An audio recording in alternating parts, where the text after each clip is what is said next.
Hello everyone. Welcome to my channel. Please subscribe and keep watching more details.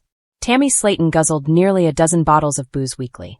While partying hard with her friends, Tammy Slaton admits she guzzled nearly a dozen bottles of booze on a weekly basis. The TLC star claims she knew her actions were not good for her body. She, however, just wanted to have fun with her friends and be happy for once. Tammy Slaton explained during a previous episode of 1,000 Pounds Sisters that her rough upbringing and her struggles with weight really stole a lot of her childhood and young adult years from her. She explained that she never got to party when she was in her 20s. And she doesn't see any harm in doing a little partying now if it is what will make her happy. Her family admits they want her to stop drinking and smoking so she doesn't die. They, however, haven't been able to find a way to get her to lose or to take her weight loss seriously. In fact, the family admits they feel like they just need to brace for impact and start making preparations for when their sister does pass away. Tammy Slaton fesses up to how much she's been drinking. People magazine released an exclusive preview for the season finale of 1,000 Pounds Sisters. You can click here to watch the preview, or you can keep reading for all the details. Dr. Smith went out of his way to pay Tammy Slaton a house visit after it became clear her family just didn't know how to help her. He got to meet Amy Halterman for the first time. While sitting on the couch with Tammy, Dr. Smith asked questions about how she was doing and what her days look like. Tammy admits that she's mostly been partying. She proceeds to tell the doctor she isn't interested in getting a lecture from him right now. Dr. Smith reassures Tammy Slaton that he didn't come into her house to give her a lecture. Next, he asks her how much she thinks she's drinking. Tammy Slaton admits she drinks just shy of a dozen bottles of booze. She estimates that she guzzled down about 8 bottles a week. Shock and disbelief wash over Dr. Smith as he's hit with this number. While he didn't want to come into the house and put too much pressure on Tammy, he couldn't stop himself from pointing out that was a lot of alcohol to consume inside of a week. Speaking to the camera, Dr. Smith admits he's terrified to learn how much Tammy Slaton is drinking right now. He confesses it is a huge problem and often heartbreaking journey of Tammy Slaton, as documented on TLC's 1,000 Pounds Sisters has consistently kept viewers on the edge of their seats.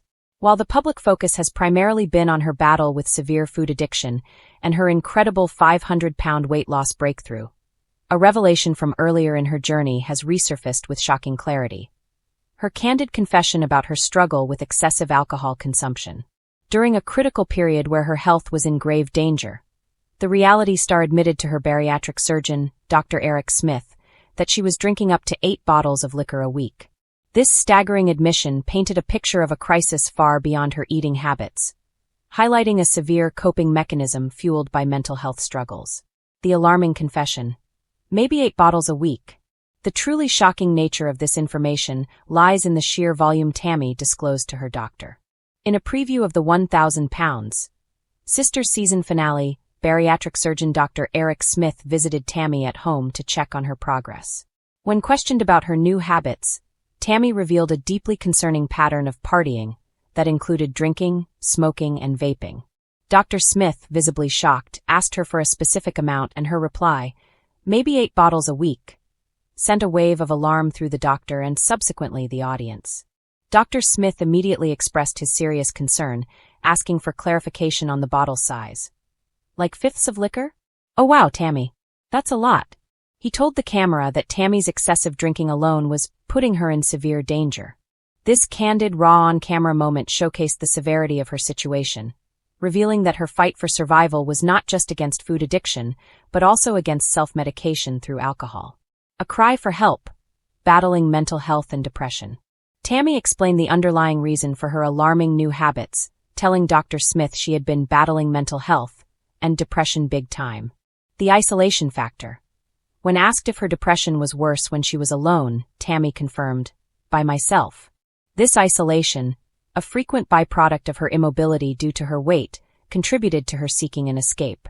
The need for a break. She told her doctor that she felt she needed to just take a break and not think about diets, relationships. Just clear my mind. Just work on me. A desire for freedom. Getting emotional, Tammy admitted. I know turning to alcohol and vaping and stuff isn't the way to go. I know it can be doing more damage to me than whatever, but I just want to be free. However, Dr. Smith expressed his concern that she was just using that as an excuse to avoid working on her activity level and making necessary changes to her diet. He urged her to reach out to him or his office on days when she felt overwhelmed. The context of her struggle: toxic friends and setbacks. The excessive drinking episode occurred during a difficult period in Tammy's journey, which was documented in Season 3 of the show. Partying with friends. Following a family vacation, Tammy was shown partying with friends, noting they were drinking and vaping. They even encouraged her to double-fist the 2 cocktails. The friends' behavior, which included mocking her sister Amy, was viewed by many fans as toxic. A major rift. The partying followed a major rift with her sister, Amy, who had just bought a house and was moving out. Tammy took out her frustration in a destructive way, feeling her best friend was leaving her. Consequences. The next day, Tammy was hungover, which she offered as an excuse for not wanting to try to walk into her new home, further illustrating how this coping mechanism was actively derailing her health efforts. This period of partying and drinking occurred after Tammy had checked herself out of a food addiction rehab facility early, a move that compounded the risks to her already fragile health. Her therapist later addressed her addictions, asking what she got from food or alcohol, to which Tammy replied, "Nothing," breaking down in tears as she struggled to discuss the hard time. From despair to triumph, her road to recovery. It is vital to contrast this dark chapter with the life-altering progress Tammy Slaton has since made. Her journey did not end with the 8 bottles a week confession. In fact, the near-death experience that followed forced a dramatic and life-saving pivot. A near-death experience. Tammy was rushed to the hospital after she stopped breathing in a weight loss facility. She was put on a ventilator and placed in a medically induced coma, with her loved ones told to prepare for the worst. She survived and returned to rehab. The ultimate transformation. By committing to rehabilitation, which included therapy to address her deep-seated emotional and addiction struggles, Tammy was able to turn her life around. She went from a peak weight of 725 pounds to a current weight of approximately 225 pounds, shedding over 500 pounds in total. A new lease on life. Her recovery was a combination of hard work, mental health support, and bariatric surgery. She has reclaimed her identity, dignity, and joy. She can now walk without assistance, no longer requires oxygen, and even rode rides at Disney World. Today, while the shocking revelation of her alcohol consumption serves as a stark reminder of the gravity of her past struggles, it highlights the remarkable distance she has traveled. She is now an advocate for mental health and is actively chasing healthy over chasing skinny. Her journey is proof that change is possible, even when facing life-threatening odds.